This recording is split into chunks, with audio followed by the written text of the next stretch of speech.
So we'll just start off where and when were you born? Indianapolis, Indiana, 1950, June 7th.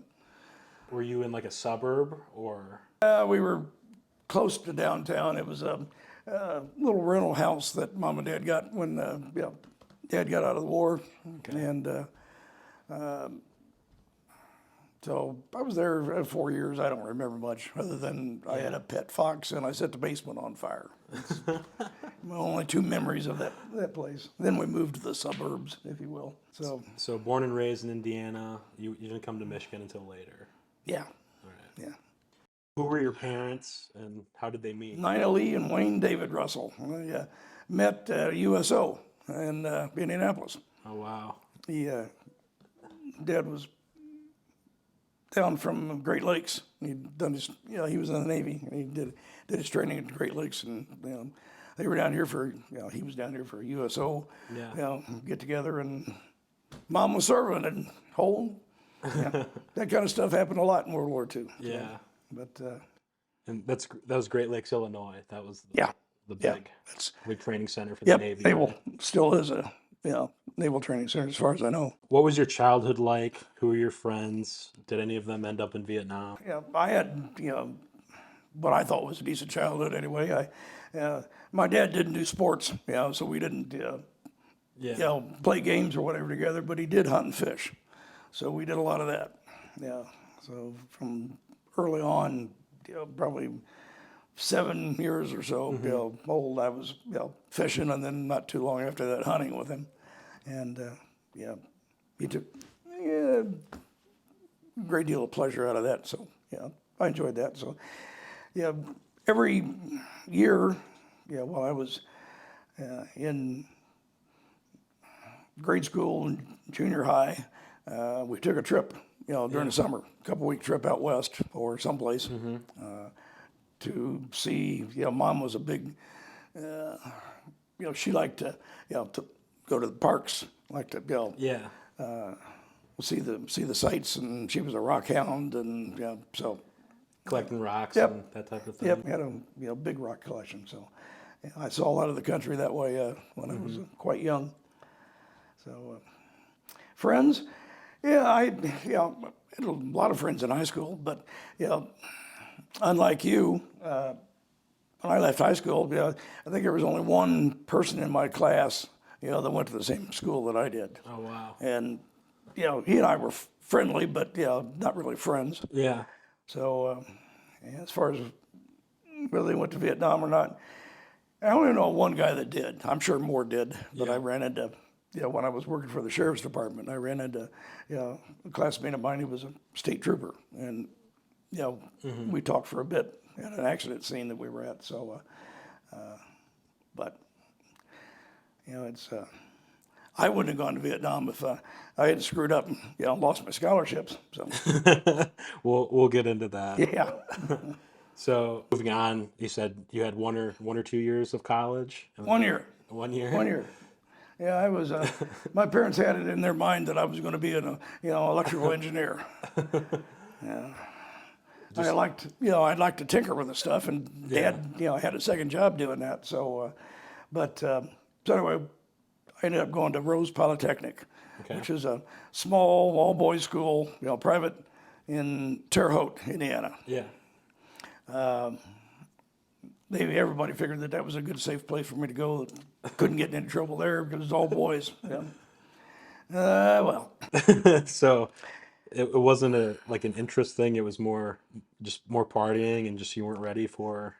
Well, I worked reasonably hard my first quarter down there. Yeah. I had a 2.1 average or something like that, enough to pledge.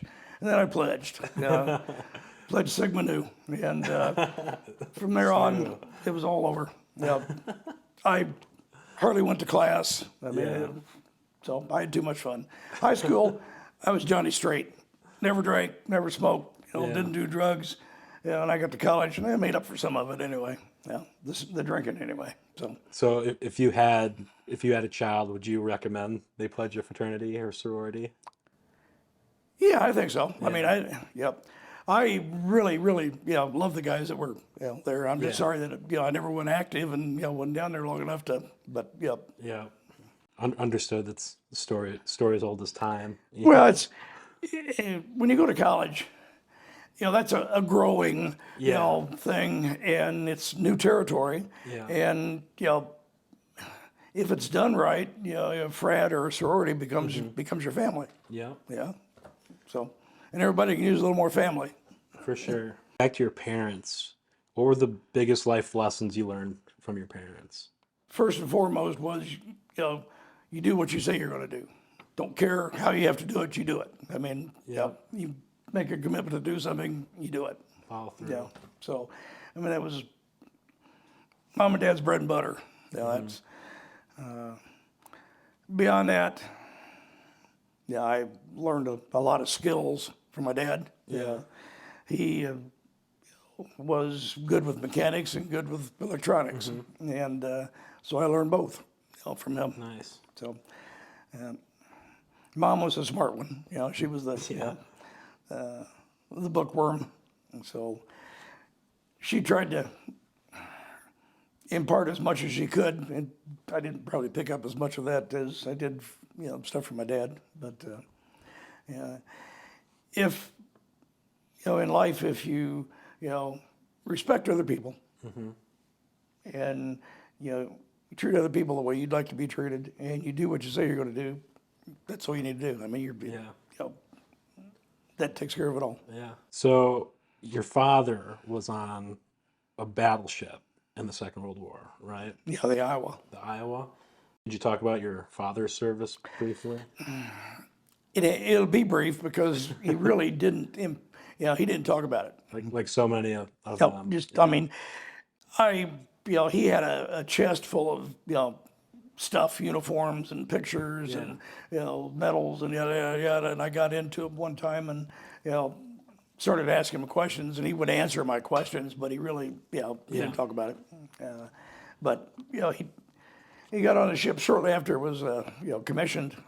He got on, I think it was New Jersey. Okay. And it had gone, I think it had made its maiden cruise was to Europe somewhere to take somebody to a conference. I don't know, it was, FDR or who, but, when it came back, it was scheduled for the Pacific, so Dad joined up and, went down the coast through the canal and onto the Pacific. And in his words, he was assigned to Halsey's, task group, and he says, we ran all over hell. We ran, 33 knots the whole damn time we were there. So. And he was in Tokyo Bay for the Yes. signing of the... Yes, he was, Wow. Yeah. he was there. He wasn't on the Missouri, but, he was, they were in the bay anyway. So. Yeah. That's amazing. So in your younger years, was the conflict in Vietnam, kind of looming? No. It wasn't? Maybe it should have been, but, I heard the news and, kept up on, what was happening there, what was happening in Israel, the conflicts over there. But I really never associated it with, me being a part of it. Yeah. I just didn't. Yeah. And I wouldn't have been, if I hadn't lost my scholarship and my student deferment, and it was either take the 18 month draftee route or enlist for 4 years. So Yeah. I'm not a hero. I enlisted to keep from going to the damn army. Going into the service, could you kind of touched on it. Could you just describe the process as a draftee or a volunteer? Were you scared, impartial, excited? Apprehensive, I think, is probably because they didn't tell you shit about what was going to happen. Yeah. I mean, you were in the dark. Went down and took all the entrance exams and whatever one day, and I think 2 days later we were on an airplane headed to San Antonio, and got to San Antonio, and it was night sometime in the evening, and they just like you see in the movies, ran your ass off the bus, and everybody in your meager belongings standing in some semblance of a formation, and proceeded right then, before anything else. You got your haircut, you got your vaccinations, you got your uniforms, and from there you went right to the barracks. Hindsight, was it a good experience or? Yeah, I mean it wasn't bad. Yeah. I mean, was it fun? Nah. I mean, Hot. oh, hot. Yes, it was hot. But that was probably a good experience for me for ready to go to Southeast Asia. But yeah, I mean, I was a dorm chief, selected to be dorm chief, and we had, I don't know whether they still do or not, but in Lackland, where Air Force basic training is, they had dormitories, and they held about 40 people per dorm. Okay. About a platoon size, group of individuals. If you were Army or Marine, and in there, you had a dorm chief, and dorm chief was in charge of making sure that shit got done that was supposed to be done. Yeah. So you're kind of in a leadership role. Yeah, kind of between a rock and a hard place. It was like, Jesus, I'm just as dumb and stupid as the rest of these guys here, and they want me to to lead. But yeah, it was all right. We had a good TI, and towards the end, I think it was week 7 or something like that. They start. You start going through counseling for what you want to be, what you want to do. Yeah. Your MOS. Yep. And I forget what the Air Force called it, AFOS or I don't know. Something. It was, But so I had missiles, rockets, and they had one position that was a flying position. It was the only flying position they had. That was a Loadmaster. So that was my third choice. And thank God I got it. Because having seen what the guys did, as far as missile technicians and rocket technicians, oh my God. Yeah. The schooling have been more. Well, it would have been intense, but that wasn't the. I mean, schooling for Loadmaster was pretty involved, but it's just the job after the fact. It was like, oh, fucking boring. Yeah. Yeah. Talk about sitting on your hands. Missile guys were a little busier, but the rocket guys, shit, they maintain an ICBM and a silo. So as a Loadmaster, what were your primary duties?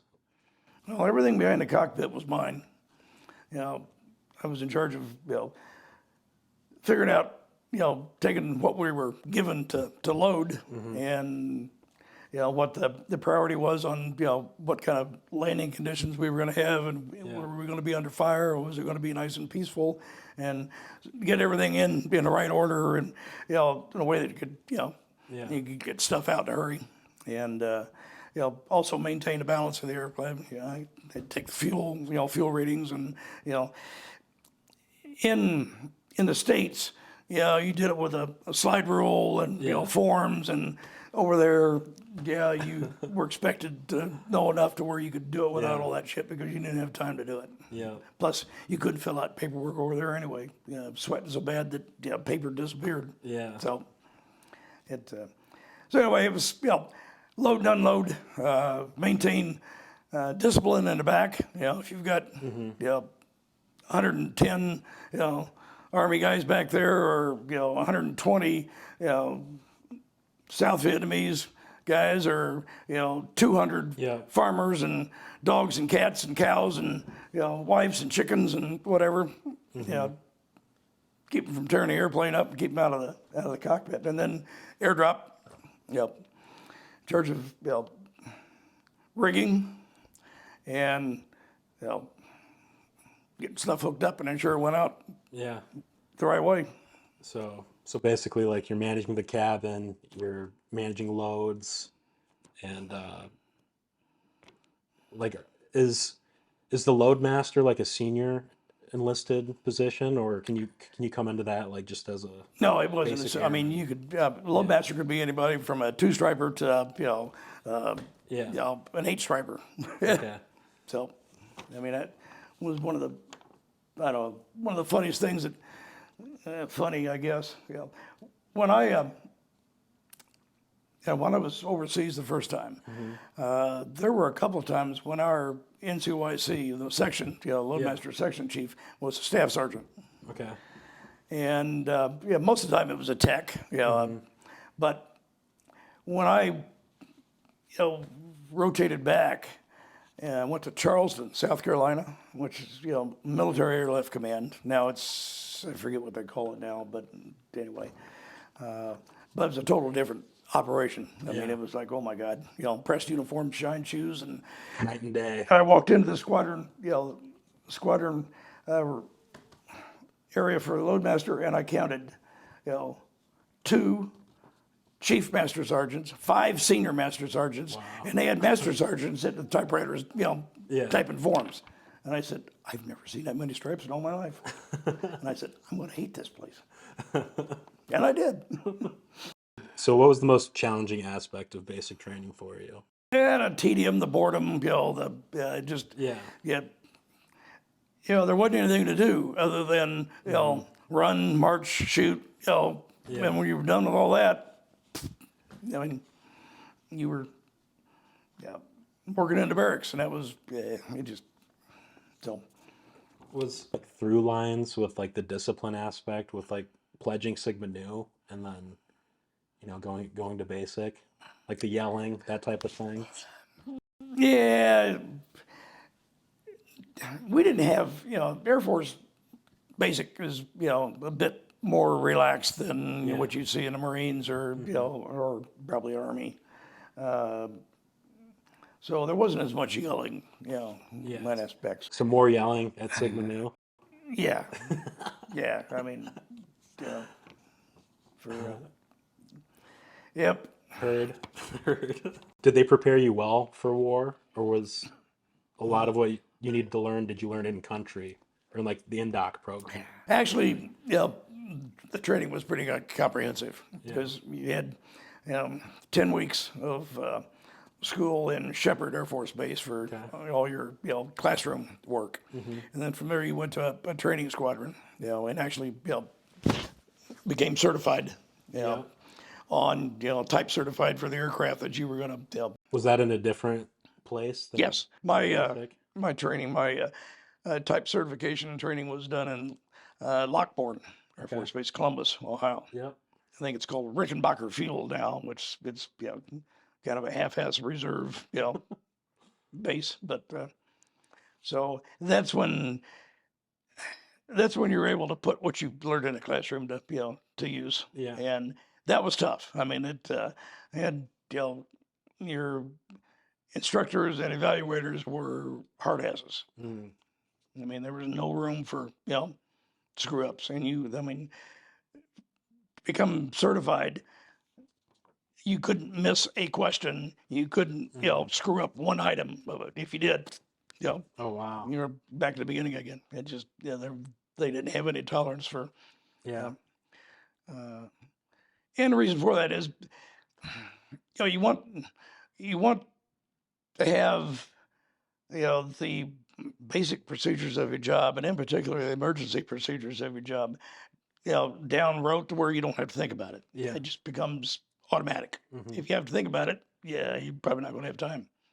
So that's one of the ways that the service does that all the way around, is beat stuff into you. Just repetition. So I was a Lockbourne for probably 7 months, I think. We did a lot of airdrops, a lot of work with 101st and 82nd Airborne. Oh wow. We did a number of training missions to Panama. With like Rangers and jungle schools in Panama, I believe. So we did combat drops, airdrops with them. And then, like I said, 6-7 months later, I got orders to go to the General Survival School, which is a 3-week, school in Spokane, Washington. Is that like, are you familiar with SEER school? Yeah. Is that like SEER school? Yeah, very. very similar. I mean, it was 3 weeks. First week was basically, classroom stuff. Second week was field work, and you did about a mile obstacle course at night. Oh, wow. And I was there in February. February in Spokane, there's 2-3 feet of snow on the ground. Yeah. I mean, so, you're doing this obstacle course, and they got live rounds going over your head, and they got, mortars going off in the 55-gallon drums, and it's a bit intense for a bunch of Air Force guys. Yeah. And once you get through the course, then you're captured and you're taken into to prison camp. So very, very much like SEER school. And you spend 4 days in prison, and they do everything but waterboard you in there. I mean, it was the interrogations were pretty intense. Wow. So, I mean, it was you were in a 5x5 cell, concrete cell with a mesh wire top, Yeah. and you had a bucket, and that was it. Wow. And they didn't feed you. They gave you a cup of water a couple times a day. Yeah. And the lights were always on, and all this Oriental sing-song music played, blurringly loud. So it was all to take some of the shock off of the potential event if you were captured. I mean, it was not nearly as bad. I can guarantee you that, but it was better than nothing, I guess. And then the third week was additional field work, but it was out in the woods, and we spent 2 days teaching us how to set up a camp, dig a latrine trench, and set the branches or whatever to keep your sleeping bag off the off the snow, and how to best utilize the tools that you had in your survival kit. And then they gave you a map and set of coordinates on the map. Said, be there in 4 days, don't get caught. Yeah. So like a big game of hide and seek Yep. type of thing. Yep. So everybody went in pairs. So they're I was with a black F4 jock, fighter pilot, and he was a hoot. Saying, what the fuck am I doing out here in this snow? I ain't never going to see snow in my career. So anyway, but I came back from survival school, and a couple weeks later I had orders for CCK. So. And CCK is your base you were stationed at? Ching Kwong Kong Air Base in Taichung, Okay. Formosa, or Taiwan. Formosa. Yeah, one of the best places to be stationed in the Pacific. Yeah. So you were flying missions out of Thailand. Yeah, there were no aircraft assigned permanently to South Vietnam, Okay. or at least Air Force aircraft. Yeah, I didn't know that. Yeah. I'd take that back. There were some A1E, the A1E, Sandy support, and the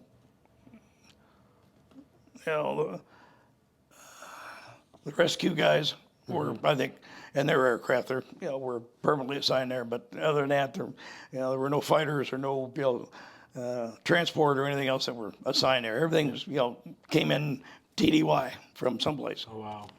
So they had two major staging bases for C-130s. One was CCK, and the other was Clark in the Philippines. So they had a wing in each location, and a wing is roughly 36 aircraft, thereabouts. And that's broken up into squadrons? Yeah, 3 12-airplane squadrons, yeah. Okay. So yeah, we'd fly, we'd rotate in country for 3 weeks. When we fly, 6 days a week for 3 weeks in country, and then, you'd rotate back to, CCK, and you'd have a week where, you didn't fly every day. I mean, you had, some downtime. Yeah, you get a couple, 2 or 3 days where you get off base, and then have to worry about coming back. But So leave was pretty regular. yeah, and that wasn't even leave. Yeah. I mean, that wasn't counted leave. That was just, get the hell out of here, and we'll see you. When you have to fly, but you still had to maintain. You had training because you had to maintain your qualifications every 6 months. You get re-examined. Yeah. And plus we had support flights, that we did. We had alert birds that we stood up every day. Yeah. And we did other, cargo missions to Japan, Okinawa, Korea, Philippines, Guam. So, we had other commitments besides just Southeast Asia. But that was the majority of it. Your initial arrival overseas, any impressions, anything to write home about? Open eyes, open mouth. Oh my God! For some poor guy from Indianapolis. Yeah. I was like, oh shit. Taiwan. It was a good. It was a good reaction. I mean, it was. I had nothing but good times in Taiwan. I mean, the people were great. I mean, just fabulous. You didn't have to worry about getting mugged. You didn't have to worry about. I mean, one of the safest places I've ever been because Chinese didn't put up with any shit from anybody. I mean, there wasn't any of this touchy feely stuff. No. They catch a criminal. Be a long time before he'd ever see the light of day again. So they didn't have much crime. Vietnam, my first trip to Vietnam, you're assigned to an instructor, to kind of teach you the ropes because it is a totally different environment down there. Things just operate differently.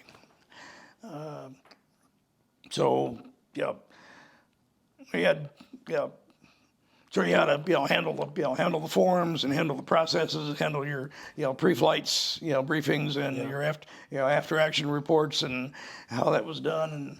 And one of the most important things was the guy's last name was Clausen. I can't think of his first name for the life of me, but he was a buck sergeant, nice guy, but. Like my second or third day down there, he says, we need to go to the PX. We need to buy a case of, Jim Beam. A case? Well, Jim, I'm not drinking a case. And he said, nope, you ain't drinking it. Says, stick it in the airplane, and the next time we get to an army camp, you're going to take that and you're going to trade it for uniforms and guns. Yeah. And so because we weren't issued jungle fatigues. Oh, wow. I mean, because the only place you could wear them was, Southeast Asia. Yeah. We couldn't wear them in Taiwan. You couldn't wear them in, the Philippines. That's interesting. So, you were wearing like your flight suit? Yeah, I was in a flight suit. Yeah, and so went to. I got 4 brand new sets of jungle fatigues, an extra pair of jungle boots. Yeah. I got a 1911 and a 1932 Thompson and 500 rounds and a bunch of extra magazines. Oh wow. You couldn't hang on to them? Coming back? No. Yeah. No. No, those days were long gone. Yeah. I mean, that happened in World War II some, but, not, not in Vietnam. No. It's a great trade for a case of the Jim Beam. Oh, yeah. Yeah. Well, I mean, we were issued, when we left Taiwan, one of your last stops was, the armory, and you got an M16 and you got a Smith Combat Magnum, 357, and with 18 rounds. And the M16 had one of the, canvas, bandolier, spare bag deals, so that wasn't too bad. But, not too many people wanted to carry an M16. Yeah. And my impression of an M16 is not real high. I understand why it was, why it was there and what its job was, but I didn't like it. Never did like it. But so after that, after my first trip in, then I just the armory at CCK just kept my weapons, for me, my name on them, and they were mine until I left, and then I willed them to somebody else. Yeah. Who was in your chain of command? Like, did you have good officers, bad officers? My chain of command, basically, I reported to the aircraft commander, or the pilot aircraft. Pilot and aircraft commander didn't necessarily, have to be the same person. Yeah.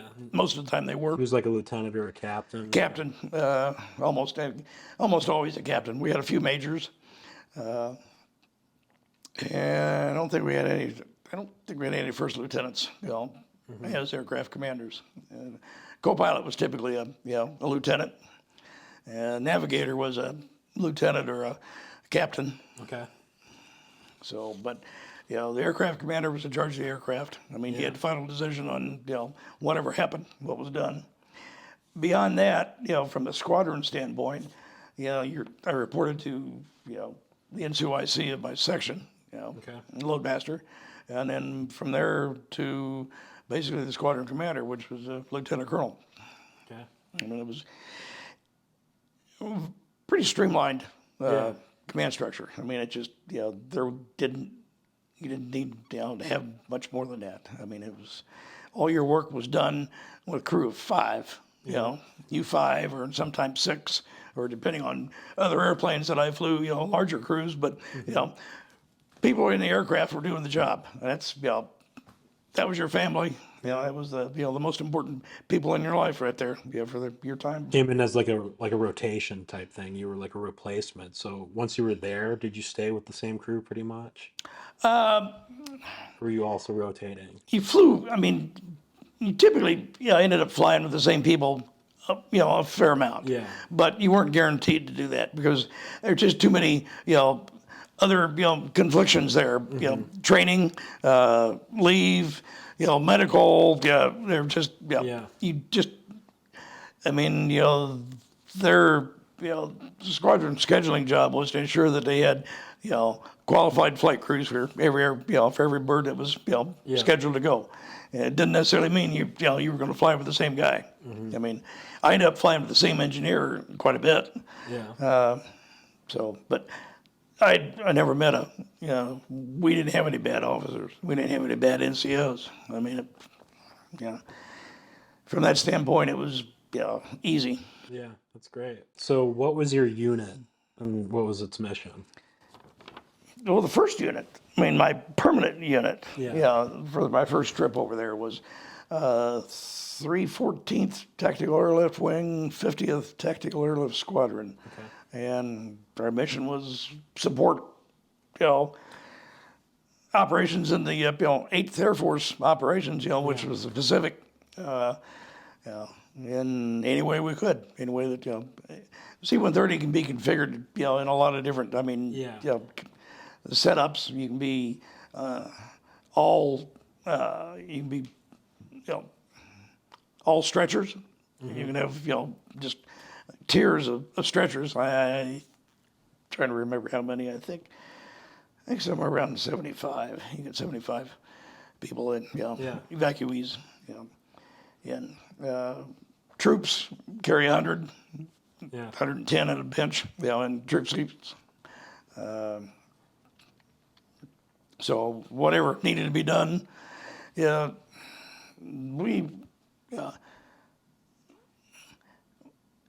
we moved everything in the Pacific, was moved by us. Once it got there. Yeah. It probably came in a C5 or a C-141 or whatever, someplace. But once it got in the country, wherever it went from there, we moved it. Helicopters moved most of the people, most of the Army. But they couldn't carry. I mean, they couldn't carry enough supplies to make it, effective. So, Was Puff the Magic Dragon a separate yes, C-130? Because all the guns are on one side, right? my first tour, I had I was at CCK for 9 months, and then we got a notice, inquiry, or whatever, down from, I think it was Air Force.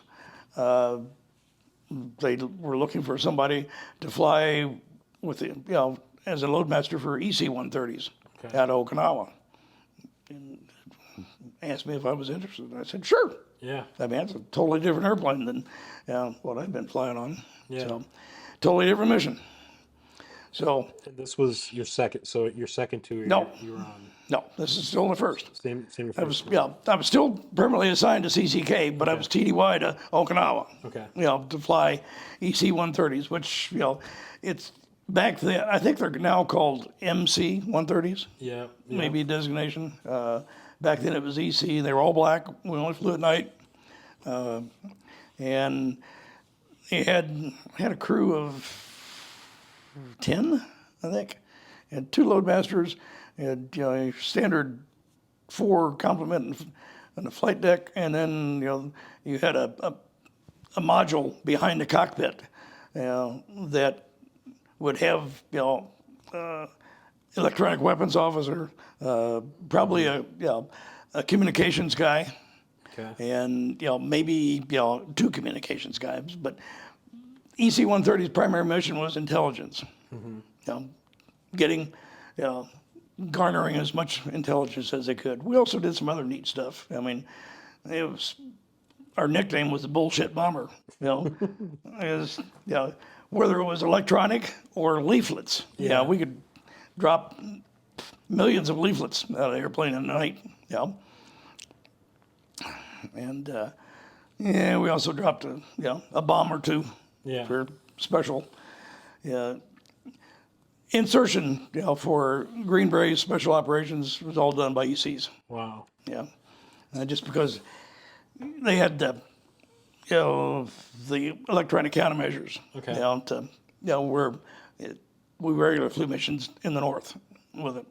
Now we always had a pair of F4s, flying over the top of us. But so anyway, that was, I was TY there for 6 months. So did that happen like halfway through your first tour, or like 9 months, 9 months into my first tour. 9 months in? It was the tours at CCK were 15 months. Okay. So that was the first 9 months I was flying, regular C-130Es, and the next 6 months I was flying EC-130s out of Okinawa. And that's not Puff the Magic Dragon. No, right? that's not Puff. That's totally. I mean, a totally different. Yeah. Second time around, I went to Thailand as a munitions maintenance specialist. That was how I got out of Charleston, South Carolina. Yeah. I mean, I don't know, I had probably 9 months at Charleston, and it was like, I didn't like it. I mean, I was a buck sergeant, and everybody there was, had more stripes than I did. Yeah. So that means that I got all the crap. And it's just like, I'm not used to this. I'm not used to being shit on by my own people. Yeah. You talk about shitty officers and shitty environment, that was. It just, it was like the biggest decisions that, the chiefs in our section were making was, which flight do I need to get on to do shopping? My wife wants this, my wife wants that, so I need to get on, I need to go to Germany, or I need to go to, Hong Kong, or, okay. And most of these guys, I assume they weren't ever in country, or at that point they weren't in country. I didn't see too many service ribbons on them when I, from what I could see. They were all hiding out pretty well back in the, back in the States. That's why they needed loadmasters for C-130s, because, these guys with 6, 7, 8 stripes, I didn't go to Vietnam flying on a 130. Yeah. So You didn't, just going back real quickly, being a uniform guy and everything, you didn't wear your dress uniform for never. I never had it on. Wow. Never had it on. I mean, I paid to have stripes put on it when I was, last thing in basic, but I never wore it. Never wore it in basic, and never wore it after that. It was either, your work uniform was flight suit most of the time, and if that wasn't, then if you weren't actually flying, but you were working, physical work, it was fatigues, and everything else. For admin duties and whatever was khakis initially, and then they later came out, probably 70, late 70s. They came out with the blue on blue, light blue top, dark blue pants, and dark blue jacket. So, it was one of those, but that was a Class B as well. Okay. So that was as dressy as I ever needed to be. Yeah. We kind of talked about your flight gear. Did it? I finished out on the second tour. Yep. So I was in Charleston. I wanted to get out. Well, one of the loadmasters that I had been flying with was a newly made loadmaster. He was a master sergeant. Okay. And, he decided he wanted to fly. So he got, went to loadmaster school and he became a loadmaster. And he'd only been a loadmaster for about 6 months when I met him. But he came from personnel. Okay. So when I wanted out, I went to him and I said, you got a buddy? So, that was the only option where I didn't have to extend. I could have gone to SAC as a boom operator, but I would have had to extend for 2 years. And I said, I don't want to do that. Yeah. So, plus, I'm not sure I wanted to be in SAC anyway. Strategic Air Command. Yep. Yeah, which is probably more chicken shit than military airlift command. But so anyway, I went to Thailand. I went to 3-week school in Colorado to become a munitions maintenance specialist, and basically learned how to build bombs. Yeah. So I went to Thailand, and I was Tak Lee, Okay. Royal Thai Air Base. It's kind of on the western side of Thailand. Yeah. Not real close to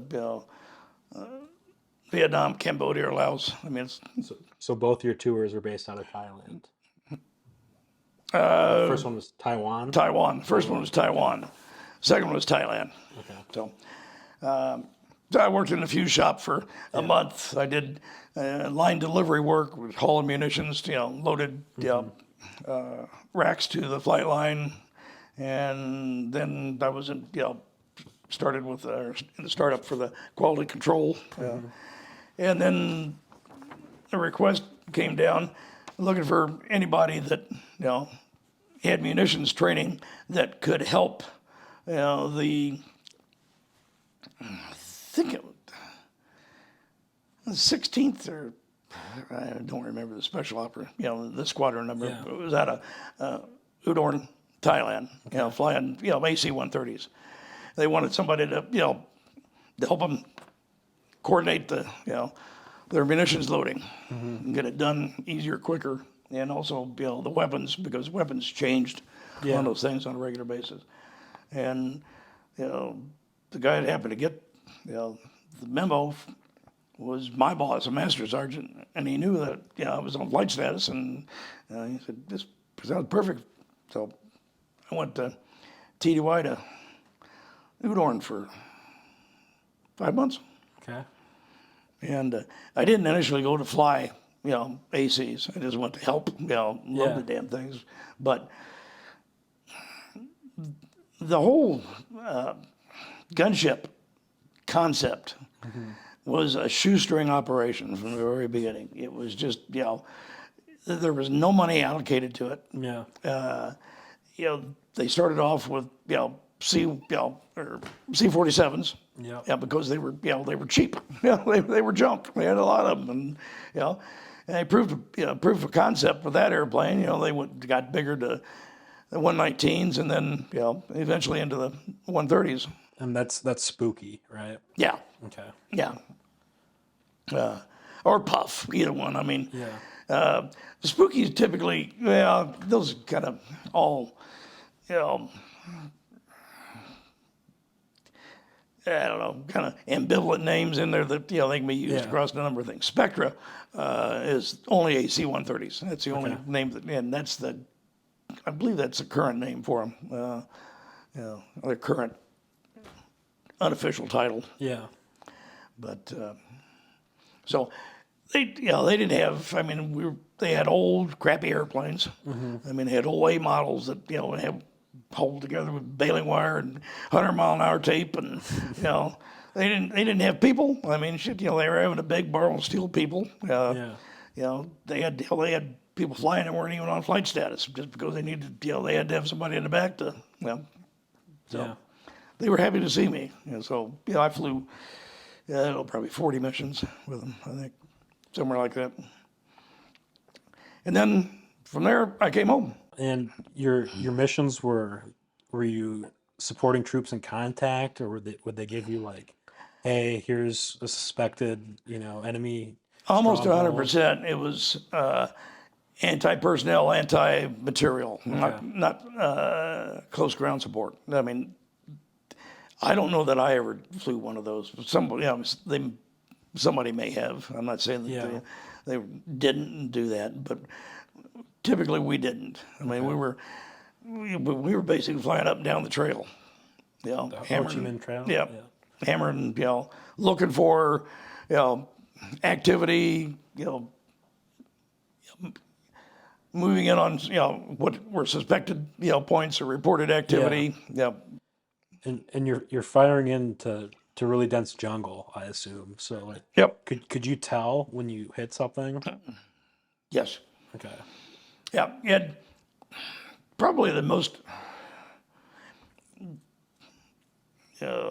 disastrous, the most terrible armament that we had was 420s, 420 millimeters. Okay. And they're all, they're aimed off center. So they're not all aimed, at the same, to the same degrees. Yeah. They're offset so that, you can expand your, your pattern. They don't all fire at the same time. That's, the gunner's job in the cockpit is to decide which guns he's going to use. Yeah. And, they fire 6,000 rounds a minute, but you can't do that because you can't carry enough ammunition.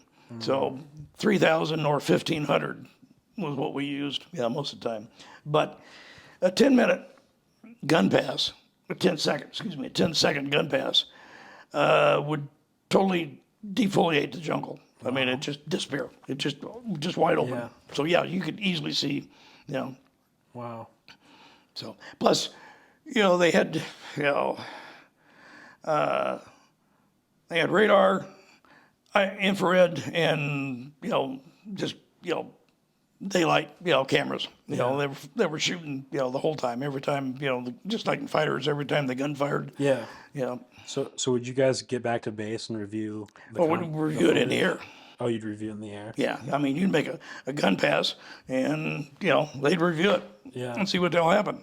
And they might make another pass without firing, just to do a damage assessment. Yeah. So that was the beauty of the aircraft was, you were up for 12 hours, and you had everything you needed, to do the job for 12 hours, and it was the baddest weapon that came out of Vietnam Yeah. by far. I've heard that you could put like a nickel or a dime on a football field, and you'll hit it like every time with a Yeah. Puff Magic Dragon pass. C-47s and the 119s that carried the miniguns. Those were what they used for troops in contact support, Okay. close air support, because they were a lot more effective against personnel, and they were a lot more directive. I mean, they were less. I mean, for us to fire, 20 millimeters, Yeah. it's you're not going to be able to get all that close because you don't want to risk. Plus, we were flying at 5,000 feet, and C-47 was flying at 500 feet. So I mean, it's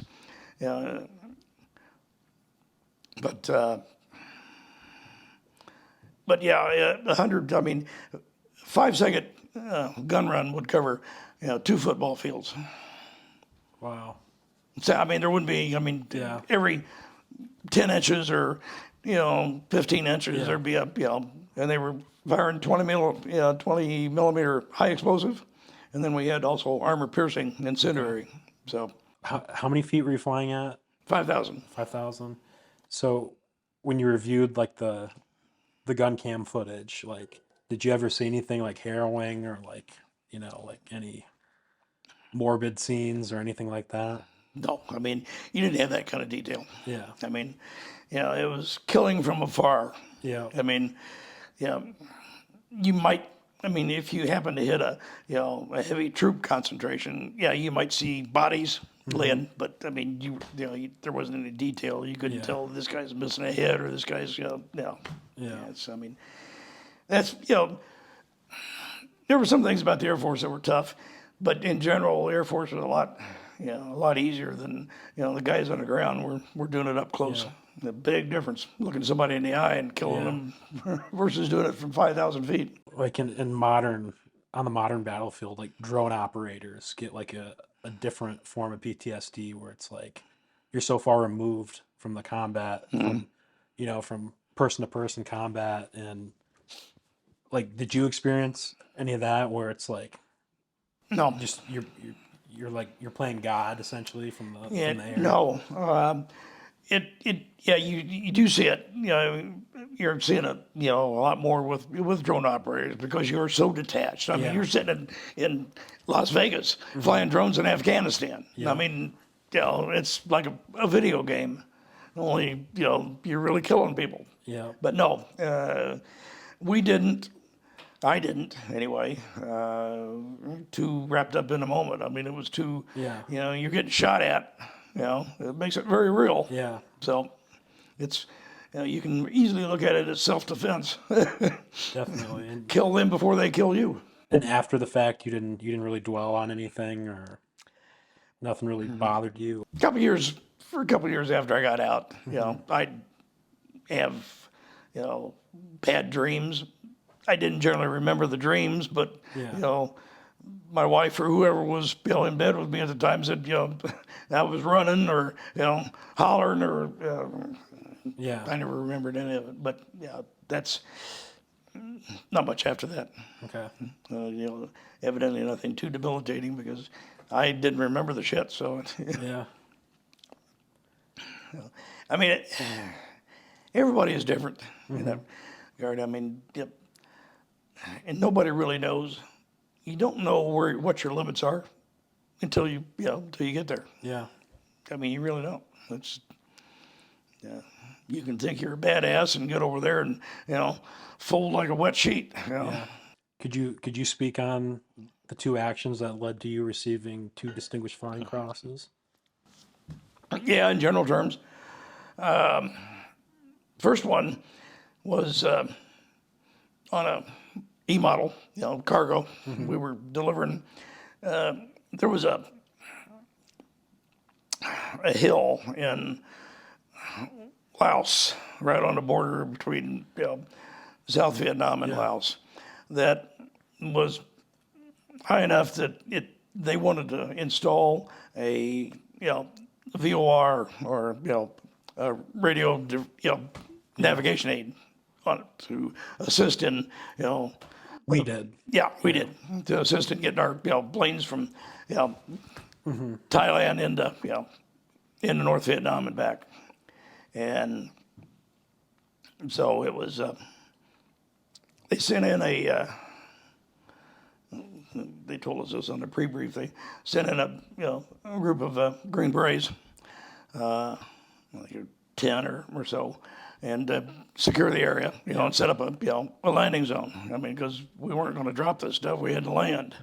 There wasn't an airfield. Yeah. I mean, it was, jungle. So they got us a landing, a couple thousand feet landing strip prepared. And we figured that'd probably be enough because it'd be mud and we'd sink in and stop real quick. Yeah. So anyway, we got in, got the doors open, and then they didn't have any, they were supposed to have had a Jeep or something, to help pull the shit. They had nothing. Yeah. I mean, there was nothing there that was operational. So we ended up having to devise a system based on the chains and the straps that we carried on the airplane, hooked to this shit, and get it anchored into the ground and have the plane taxi out from under it. And long about the time we were doing that, we started taking fire from, it was small arms fire.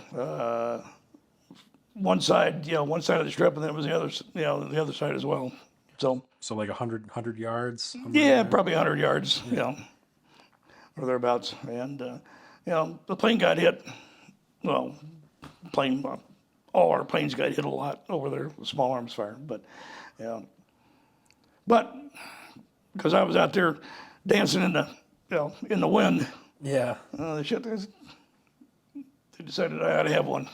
So you're out there winching the aircraft. No, it was actually antenna, communications van, antenna, all the comm gear Yeah. that we had. So, but like I said, we either had to, we couldn't get it out ourselves, because in order to unload, pallets, and these were palletized loads, the ramp's got to be down, so you've got the roller system down, Yep. but you've got that big of a drop from the ramp to the ground, so you had to put ramps on, and those ramps have got anti-skid on them, and there ain't no way in hell you're going to be pushing a 5,000-pound pallet over anti-skid, so yeah. You devised a chain system to get the pallets off. Yep. And then you're taking rounds. Like, did you hear Oh yeah. shots cracking over your head? No, and I everything? mean, yep. Zip, zip, zip. Wow. Close enough. Yeah. So,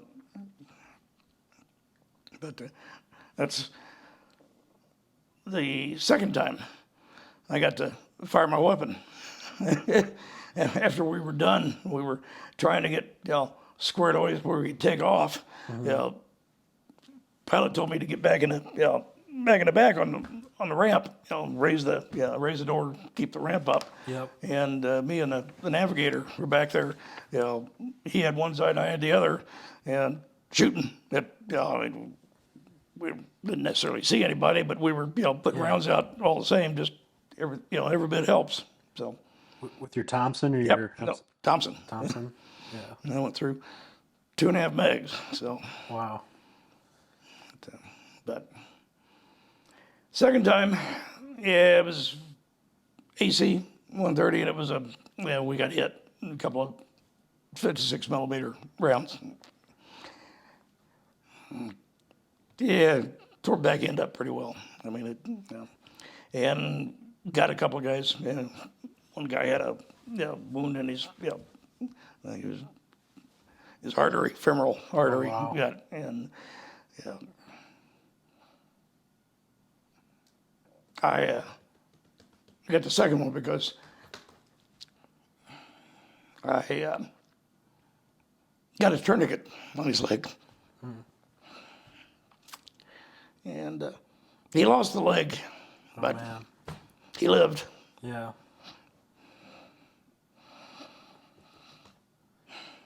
Yeah. I can't remember his name. So he did survive. Yeah, Yeah. yeah, So yeah. We didn't lose anybody. Nobody died. yeah. I mean, airplane died. I mean, it was. Yeah. I don't think it was salvageable. I mean, the engines, they could pull parts off of it, but as far as the airframe goes, I don't think it was, deemed, fixable. So, Yeah. but, so that was the second time. Yeah. And like I said, air medals, you get an air medal for every 50 combat missions Okay. you fly.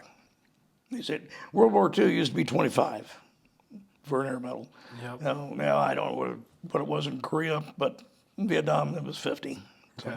Kind of touched on it. Did you lose any aircraft or crewmen in your squadron or We lost your crew? 2 full airplanes Wow. of the E models. Did the crew get out? No, They didn't get out. no, everybody. I mean, it was six people on each bird. They were doing airdrops over Khe Sanh, which is one of the hottest, heaviest contested bases in Vietnam. It was a Marine base and set about a mile south of the border with North Vietnam. Just, 500 yards or so off of a river, and set in a little valley. And the Marines had it, and the NVA didn't want them there. And it was, it was an ongoing thing for, 3-4 years. Yeah. I mean, and lost a lot of airplanes, and one type or another. You're trying to resupply them, And I wasn't in country when it happened, and they weren't from my squadron. They were from the 39th. I don't remember, but they lost 2 full airplanes. They were doing we.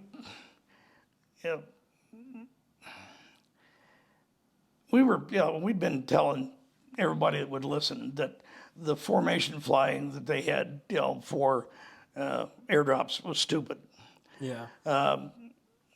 They had a trail, 1,000-yard trail formation. So you had, 3 airplanes, they're 1,000 yards apart, which is half a mile or about staggered altitudes. But, you're all within, all the altitudes were within 500 feet, so it didn't matter. I mean, shit, first guy that came through, he generally made it all right. Second, third guy, get beat up pretty good. Yeah. So it just didn't make any sense. They don't do that anymore. Looking at your experience overseas, what was just the most challenging aspect? Was it treating your friend that lost his leg? Does that stand out to you the most, or the guys that didn't come home type of thing, or The heat, the heat? hot, wet and hot. Yeah. It's the most challenging thing over there. I mean, the things, probably the 2 things I remember most about, Vietnam, heat, Yeah. and during daylight, there was always a dozen Hueys in the air. I mean, it just, it was constant, Yeah. no matter where you were in country, constant, helicopter traffic. It's definitely an icon of Vietnam, is the Huey. Yeah. But you did say your quarters were air conditioned to me one time. Most of the time we had air conditioned quarters, yeah. Yeah. That was the plan anyway. So, yeah, I mean, the guys, sleeping and working in the bush, I had all kinds of respect for them because, they had it tough. Yeah. I mean, we had some intense moments in the jobs that we did, but when it was all over, assuming we survived, get back to an air conditioned bed, and Yeah. You said to me one time you came under rocket attack and you knocked yourself out under the wing. yeah, that was probably only the second, third trip in country. Mm-hmm. Yeah, I was pulling chocks off the main gear. We were getting ready to get out. We'd done our unload and didn't have anything going out, so pulling chocks and I just pulled them from the port side and was moving to whip them up into the troop door that was open, and fucking rocket Yeah. hit. I don't know, 50 yards away, something like that. I mean, Yeah. close scared the shit out of me. And I raised up and smacked my head on, there were brackets on each side of the Z-130 that held JATO bottles, Okay. jet assisted takeoff bottles. And I smacked my head on one of those and just I was out. Cold. That was when you were on the ground in Vietnam. Yeah. Okay. Yeah. What was it? Pilot asked, I was bleeding. He says, "Want me to put you in for a Purple Heart?" I said, "I don't think so. I don't think I could do that." All right. Although, when I finally got around to, signing up for the VA and whatever, it was like, maybe I should have done that, because Purple Heart, you get everything free. I mean, it's just, everything is taken care of. You said you have some complications from Agent Orange. Yeah. Right? Yeah. Well, I think probably most people over there did. Yeah. I mean, in my case, it was throat cancer. So, in a typical VA fashion, it was like, well, we can't give you anything for that because it's cured. You don't have cancer right now, so you don't, Yeah. And I was like, yeah. But the residual effects of the radiation, treatment were enough to give me a partial. In between your tours or when you came home, did you notice any changes in yourself, or did your family or friends or anything like that? Or did you have problems with society, like all the anti-war stuff, that type of thing? I had problems with that. I mean, Yeah. everybody did. I mean, you look forward to coming home. I mean, that's not so much in my case necessarily, but, for all the guys on the ground over there in particular, the draftees, whatever, by the time they hit the country, they were counting days. Yeah. I mean, and for them to, get home finally, land of the big PX and be treated the way they were, Yeah. just, it was tough to see. I mean, and I didn't understand it because it was like,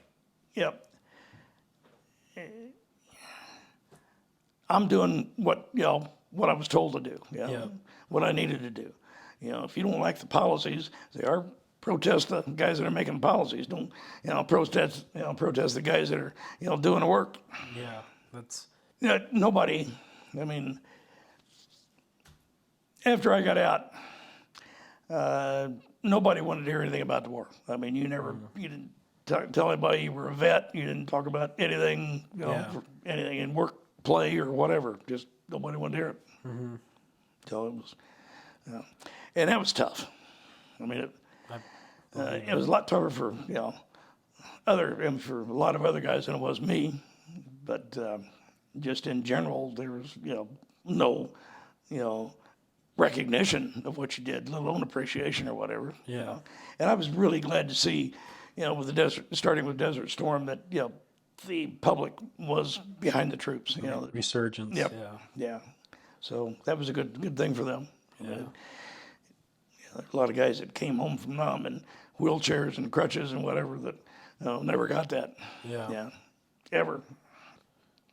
Looking back, it's just crazy because the hippie, left movement, they kind of paraded in being enlightened and that type of thing, and then you can't differentiate between the guys fighting the war and the guys running the war, that type of thing. Well, yeah. I mean, that's the difference between then and now. Now, they're protest, on a regular basis, but they're protesting the policymakers and not the workers. Yeah. But in the '60s, that was a culture. I mean, it was, it wasn't, and most of the people that were participating in, the demonstration had no idea what the hell they were doing and what they were protesting or anything. They were there because everybody else was there, and that was the thing to do. I mean, it was, smoke weed and, carry signs. Yeah. What was your biggest takeaway from your service?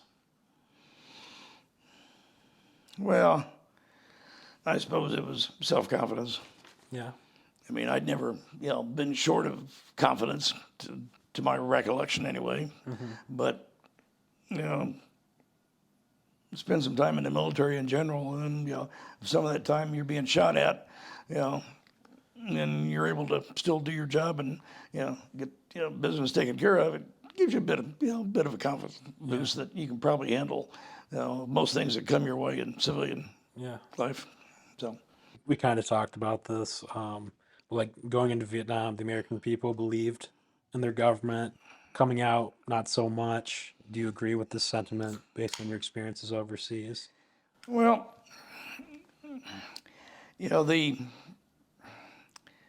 I never met anybody in Vietnam or in the States that was gung-ho on, we're saving the world from communism. We're going to save South Vietnam from, its terrible brothers in the North, and that nobody believed that. I mean, it was, and in particular in the late '60s, handwriting was on the wall. We weren't going to win it. I mean, we were not in it to win it. It just, we didn't. And that's the thing that pisses me off the most about the whole damn thing is that they wasted, close to 60,000 lives over there, for a political idea and a bad idea at that. Yeah. To me, that's, well, I'd say unforgivable, but it's political. Is what it is. You can't use an army to solve a political problem. Yeah. When it goes to the army, it is no longer a political problem. It has to be a tactical problem. It has to be a strategic problem. An army can't, do policing. Can't enforce laws and can't,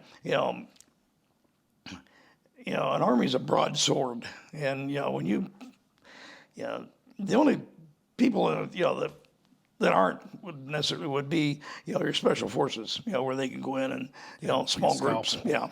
But beyond that, bad idea to try and use an army to. Yeah. So I never felt that I was there to defeat communism. Yeah.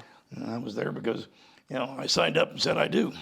And once I did that, it was my duty to do whatever I could to do the mission that was laid before me. And the most important thing, I think pretty much everybody over there felt was you take care of the people around you. Those are the people that count the most. Yeah. Whether it's your crew, whether it's your squad, whether it's your platoon, whatever. You take care of those people. Those are the most important people. Get them out alive. They'll help you get home alive, and that's the best you can do. And the rest of the shit just is shit. Yeah. Shit that comes from some lofty idea of some guy that's probably not in touch with reality. So, and Westmoreland was definitely not in touch with reality. So what advice would you give someone going in the military, whether enlisted or as an officer? I'd say do it. I'd say Do it. I firmly believe that we should have a mandatory 3-year, 4-year service after high school. I mean, before you go to college and try and think what you want to be, and end up spending a lot of time and a lot of money and come out and decide, well, that's not really what I thought. Everybody does some national service. Doesn't have to be military, but something. Civilian Conservation Corps, medical training, something. For 3 years. Yeah.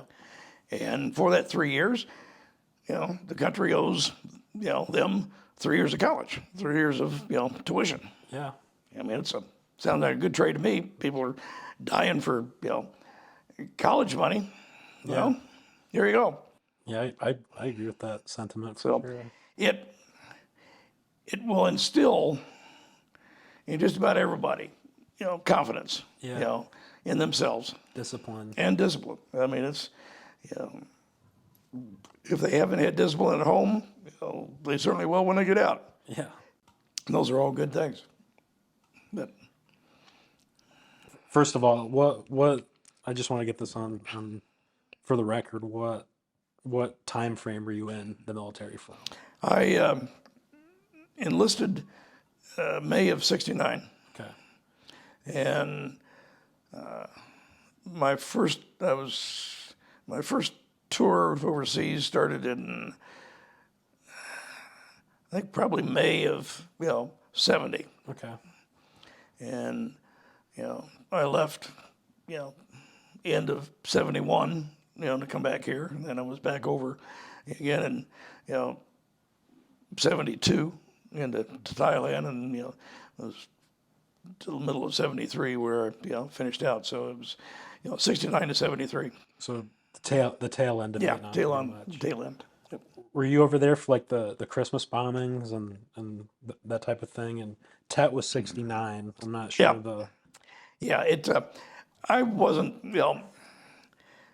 wasn't around for any of the big stuff. Yeah. I mean, the widespread VC, and all the Tet stuff was VC based. I mean, they did that. And the interesting thing is that after '69, the VC as a fighting force pretty much disappeared. I mean, they lost so many people. Yeah, I thought, was it the Viet Minh that did Tet, and then the Viet Cong kind of took over afterwards? You might be right, but I'm not sure where the Viet Minh came in. Yeah. I mean, the only ones I'm familiar with or know about is Viet Cong and the NVA. I think you kind of answered it, but just final question, I guess. Would you do it all over again? Yeah, I would. I mean, I would not have joined the military if I hadn't been forced to. Yeah. But the fact that, I mean, I had to, yeah, it was all around, it was a good thing.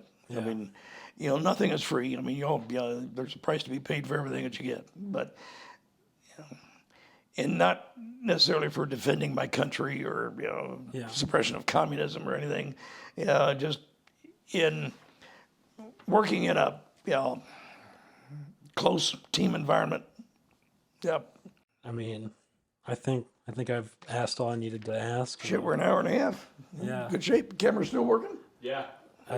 Cool. I appreciate you being such good friends to my family. You know, you probably don't agree, but you're definitely a hero for saving your guys, and I'm not the person to say that, but I really appreciate your service to our country. And Oh, I enjoyed building Legos with you in Christmas back,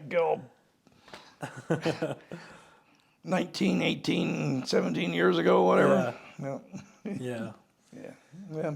yeah, you've been around my entire life, so it's, you know, Yeah, Sandy has been a good friend. I mean, she was a good friend of Jean's before, Yeah. you know, I came into the picture, and then, you know, Sandy and I hit, you know, meshed like, you know, two well lubricated gears. So, yeah. my mom's very easy to get along with. Yeah, she's one nice lady. Yeah. And of course, when Kent, you know, came around, he sort of got accepted by default initially, and then turned out to be a halfway decent guy. Yeah.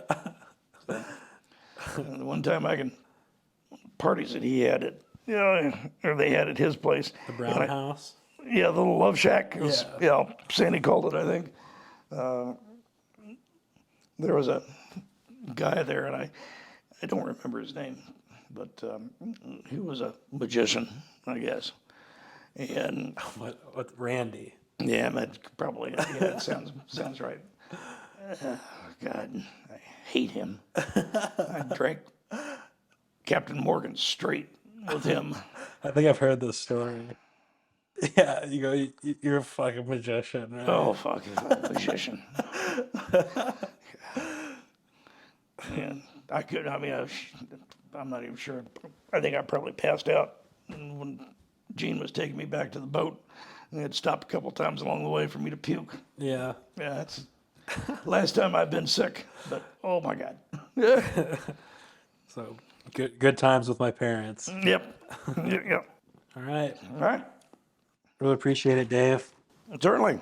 Yeah.